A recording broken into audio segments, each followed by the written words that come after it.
بسم اللہ الرحمن الرحیم الحمد للہ وکفی وسلام علی عبادہ الذین اصطفی محمد واہل بیتہ طیبین۔ احکام طہارت کے حوالے سے یہ تیسرا درس ہے جو آپ کی سماعتوں کے لیے ہدیہ کر رہی ہوں، اور ان مسائل کا سیکھنا کیوں ضروری ہے۔ امام موسیٰ کاظم علیہ السلام کے اس فرمان سے آپ کو اندازہ ہوگا کہ ہم ان مسائل کو کیوں سیکھ رہے ہیں۔ امام علیہ السلام فرماتے ہیں الفقہ مفتاح البصیرہ، کہ ان مسائل کا سیکھنا جو ہے یہ بصیرت کی چابی ہے۔ پھر آگے چل کے فرماتے ہیں، کافی لمبا فرمان ہے، صرف میں اندر سے آپ کو جو اس کے اہم جز ہیں وہ بتا رہی ہوں تاکہ ہمیں اہمیت واضح ہو جائے۔ امام فرماتے ہیں من لم یتفقہ فی دینہ لم یرض اللہ لہ عملا، جو احکام فقہ سیکھتا نہیں ہے اللہ اس کے اعمال سے راضی ہوتا ہی نہیں ہے، اور اس کے اعمال جو ہیں وہ کبھی بھی بارگاہ الہی میں مقبول نہیں ہوتے۔ تو اس لیے چونکہ یہ بصیرت کی چابی ہے احکام فقہ کو سیکھنا۔ بصیرت کیا چیز ہے جو کہ ان احکام سے حاصل ہوتی ہے؟ میں ایک واقعہ سے آپ کے سامنے بیان کرتی ہوں تاکہ کچھ ذہنی آمادگی ہو جائے اور ہم ان مسائل کے سلسلے کو آگے بڑھا سکیں اور دلچسپی سے سیکھیں۔ بصیرت کیا چیز ہے کہ نعیم الابرار کی جلد نمبر 4 میں واقعہ موجود ہے کہ ایک مرتبہ جناب شیخ مفید اور ان کے شاگرد سید مرتضیٰ علم الہدا نجف میں مولا کائنات امیر المؤمنین علیہ السلام کی زیارت کو تشریف لے گئے۔ تو اب جو شیخ مفید تھے وہ باہر کھڑے رہے اور پہلے انہوں نے اپنے شاگرد سے کہا کہ آپ زیارت کرائیں۔ تو جناب سید مرتضیٰ حرم کے اندر گئے، تو جب واپس آئے تو ان کے استاد نے کہا کہ مرتضیٰ تمہارے گھوڑے کی جو زین ہے یہ نجس ہو چکی ہے۔ تو جناب مرتضیٰ جو ہیں انہوں نے آگے سے اپنے استاد سے یہ کہا کہ میں آپ کی بات کو کیسے تسلیم کر لوں کہ شریعت میں دو گواہ ہوں، دو عادل گواہ ہوں اور کسی چیز کو نجس کہیں تو پھر وہ چیز نجس تسلیم کی جائے گی، تو آپ ایک عادل کی گواہی پہ میں کیسے تسلیم کر لوں کہ یہ زین نجس ہے۔ تو اب یہی یہاں پہ دیکھیے احکام کو کتنی اہمیت حاصل ہے کہ ایک شاگرد ہیں حالانکہ وہ، اور استاد ہیں، اور انہوں نے اپنی آنکھوں سے جس طرح سے بھی دیکھا کہ یہ نجس ہو چکی ہے، لیکن وہ بصیرت کی بات کر رہے ہیں سید مرتضیٰ کہ میں احکام فقہ کے مطابق دو گواہوں کی گواہی کو مانوں گا۔ تو اب جب ان دونوں کے درمیان فیصلہ نہ ہوا تو انہوں نے ایک صفحے پہ اپنا مسئلہ لکھ کے کہ ہم میں سے کون ٹھیک ہے، کون صحیح بات کر رہا ہے، انہوں نے اس صفحے کو حرم اور ذریعے امام علی علیہ السلام میں رکھ دیا۔ تو کچھ ہی دیر کے بعد اس صفحے کے دوسری طرف جواب لکھا ہوا آیا الحق مع ولدی والشیخ معتمدی، کہ حق میرے بیٹے مرتضیٰ کے ساتھ ہے گرچہ شیخ مفید میرا قابل اعتبار ہے، قابل اعتماد ہے۔ تو دیکھیے اس جواب سے بھی ہمیں پتہ چلا کہ احکام کی کیا اہمیت ہے، کہ ان کو سیکھنا کتنا ضروری ہے۔ تو میں نے آپ کو بتایا تھا کہ پانی کی بنیادی طور پہ دو قسمیں ہیں، یا تو مضاف ہوتا ہے یا مطلق ہوتا ہے، اور جو مطلق پانی ہے اس کی پھر آگے بنیادی طور پہ 5 قسمیں ہیں۔ ان میں سے سب سے پہلے جو ہے وہ ہے کور پانی۔ کور پانی جو ہے یہ اس کی مقدار کتنی ہے جو فقہاء نے معین کی ہے، وہ بتاتے ہیں کہ کور پانی اس پانی کو کہتے ہیں جو ایسے برتن کو بھر دے جس کی لمبائی، چوڑائی، گہرائی ہر ایک طرف سے وہ 3.5 بالشت ہو، ٹھیک ہے، اور اس طرح سے وہ جو مقدار ہوگی پانی کی وہ کور کہلائے گی۔ اب میں آپ کو بتاتی ہوں کہ کور پانی جو ہے اس کے اندر اگر نجاست کا کوئی ذرہ گر جائے یا کوئی نجاست گر جائے، پیشاب یا خون یا کوئی نجس چیز گر جائے، تو یہ کور پانی کی صلاحیت ہے کہ اس وقت تک نجس نہیں ہوگا جب تک کہ اس کا رنگ، بو اور ذائقہ نہ بدل جائے۔ اگر رنگ، بو، ذائقہ میں تبدیلی نہیں آتی تو کور پانی جو ہے یہ پاک رہے گا، اور اس سے وضو بھی کر سکتے ہیں، غسل بھی کر سکتے ہیں، یہ پاک شمار ہوگا جو اتنی مقدار کا پانی ہو۔ اب جو گھروں میں ٹینکیاں ہوتی ہیں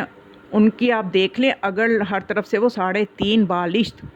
کے مقدار جتنی ہیں یا اس سے زیادہ ہیں تو اور اچھی بات ہے، تو پھر اس کا مطلب کہ ان کا پانی نجس نہیں ہوگا جب تک کہ وہ نجاست سے رنگ، بو، ذائقہ نہ بدل جائے۔ اس کے بعد دوسری قسم ہے مطلق پانی کی قلیل پانی۔ قلیل پانی جو کور سے کم مقدار میں ہے وہ قلیل کی صنف میں آ جاتا ہے، وہ قلیل پانی ہوتا ہے۔ تو قلیل پانی جو ہے اس کے لیے کیا حکم ہے شریعت کا کہ اگر اس میں کوئی نجاست گر جائے تو گرچہ اس کا رنگ، بو اور ذائقہ نہ بھی بدلے یہ نجس ہو جاتا ہے۔ میں نے آپ سے کہا تھا نا کہ ہر پانی کی صلاحیت الگ ہے۔ تو اب یہ قلیل پانی میں اگر کوئی نجاست کا ذرہ بھی گر جائے گا، گرچہ اس کا رنگ و ذائقہ نہیں بھی بدلے گا، تو یہ نجس ہوگا، نہ اسے وضو کر سکتے ہیں، نہ اسے غسل کر سکتے ہیں، نہ اسے پی سکتے ہیں۔ تو اگر یہ کڑ کی مقدار سے کم ہے تو وہ قلیل ہے۔ قلیل پانی کی تعریف بس یہی ہے کہ وہ کڑ سے کم ہو، گرچہ کچھ مقدار میں ہی کم ہو، بس وہ کڑ کی مقدار میں نہیں آ رہا تو وہ قلیل پانی ہے۔ تو اس لیے جو ہے اس کے حوالے سے ہمیں پانی کے احکامات جو ہیں پتہ ہونے چاہیے نجاست کو پاک کرنے کے لیے، کہ ایسا نہ ہو کہ قلیل پانی سے نجاست کو پاک کرنا شروع کر دیں، وہ تو خود پاک نہیں ہے تو نجاست کو کیسے دور کرے گا لباس سے۔ تو اس کے علاوہ ایک قسم ہے مطلق پانی کی جاری پانی۔ جاری پانی وہ ہے جو زمین سے ابلے اور بہتا ہو، جیسے کہ چشمے کا پانی، نہر کا پانی، دریا کا پانی، یہ جاری پانی ہے۔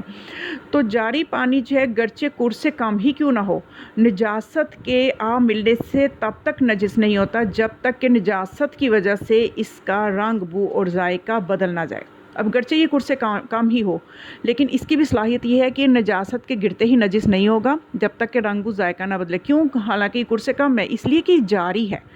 جاری پانی ہے، اس لیے کڑ سے کم ہونے کے باوجود بھی یہ صلاحیت کڑ پانی جیسی رکھتا ہے۔ اس کے علاوہ بارش کا پانی، چوتھی قسم۔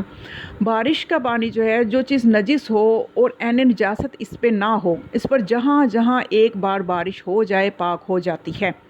لیکن اگر بدن اور لباس پیشاب سے نجس ہو جائے تو بنا بر احتیاط ان پر 2 بار بارش کا ہونا ضروری ہے، مگر قالین اور لباس کا نچوڑنا ضروری نہیں،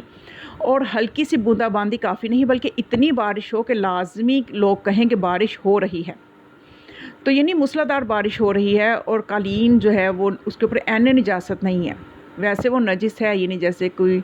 کسی بچے نے اس کو نجس کر دیا، اس پہ پخانہ کر دیا، تو عین نجاست کو ہٹا کے اس کو اگر بارش میں رکھ دیں اور تیز بارش اس پہ ہو تو اس کو نچوڑنا بھی ضروری نہیں ہے، اور جب بارش تیز اس پہ برس جائے گی تو وہ پاک ہو جائے گا، اور بنا بر احتیاط یہ کہ 2 بار بارش ہونا ضروری ہے اس کے اوپر۔ اس کے علاوہ یہ کہ جس نجس زمین پر بارش برس جائے وہ پاک ہو جاتی ہے۔ زمین پہ بچے نے پیشاب کر دیا، اگر اس کے اوپر بارش ہو گئی ہے اور بارش کا پانی تیز موسلادھار بارش ہے اور پانی جاری ہو گیا ہے اس کے اوپر نجاست پہ، تو وہ زمین پاک ہو جائے گی۔ تو اسی طرح سے کنویں کا پانی،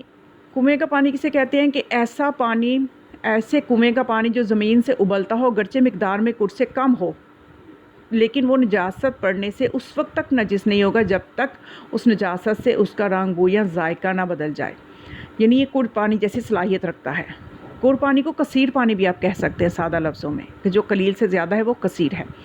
لیکن مستحب یہ ہے کہ بعض نجاستوں کے گرنے پر کنویں سے اتنی مقدار میں پانی نکالا جائے، جو کہ تفصیلات ہیں کہ اگر کوئی کتا گر کے مر جائے تو کتنے ڈول نکالے جائیں، تو اس کے بعد جو ہے وہ اس کی جب نجاست کا اثر زائل ہو جائے گا تو وہ پانی پاک ہو جائے گا۔ تو جو پانی کڑ مقدار ہے اس کو کثیر پانی بھی کہتے ہیں۔ تو اس طرح سے پانی کے احکامات ہیں۔ تو اب مزید اس کے کچھ احکامات، بس ایک اور ویڈیو پانی کے جو ہے اس پہ بناؤں گی میں، جس میں میں بتاؤں گی کہ روزمرہ کے برتن اگر نجس ہو جائیں، لباس نجس ہو جائے، قالین نجس ہو جائے، اس کو قلیل پانی سے کیسے دھونا ہے، اس کو کڑ پانی ہو تو کیسے دھونا ہے، اور اگر اتصال ہو جائے قلیل پانی کا کڑ پانی سے، جیسے ہمارے نیچے واش روم ہے، بالٹی میں پانی ہو تو ٹینکی سے جب آئے گا تو اگر نل وہ ہے ٹینکی جو ہے وہ کڑ مقدار ہے اور اتصال جو ہے وہ ہو جائے بالٹی کے پانی بھی، پھر اس نل سے اتصال ہو جائے تو وہ بھی کڑ کے حکم میں آ جائے گا۔ اگر ٹیپ بند ہو تو وہ قلیل کے حکم میں آ جائے گا بالٹی کا پانی، کیونکہ بالٹی تو اتنی بڑی نہیں ہوتی نا کہ 3.5 بالش ہو ہر طرف سے۔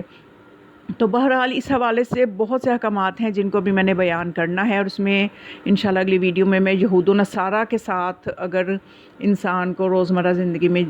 جو ہے اپنی معمولات گزارنا پڑے، میں رہنا پڑے یہود و نصارہ کے ساتھ، تو زندگی بسر کرنے پہ مجبور ہو، اگر کوئی ایسے علاقے میں رہتا ہو، ایسے ملک میں رہتا ہو، تو وہ کس طرح سے طہارت کے احکام پہ عمل کرتا ہوا اپنی زندگی کو پاکیزہ طور پہ گزار سکتا ہے۔ تو یہ سارے انشاءاللہ میں اگلی ویڈیو میں یہ احکامات بتاؤں گی۔ تو آپ چینل کو خود بھی سبسکرائب بھی کریں اور شیئر بھی کریں ویڈیوز کو، تاکہ زیادہ سے زیادہ لوگوں تک یہ احکامات پہنچیں، اور عالم محمد علیہ السلام کو پہنچانے میں آپ کا بھی حصہ ہو جائے۔ والسلام علیکم ورحمۃ اللہ وبرکاتہ۔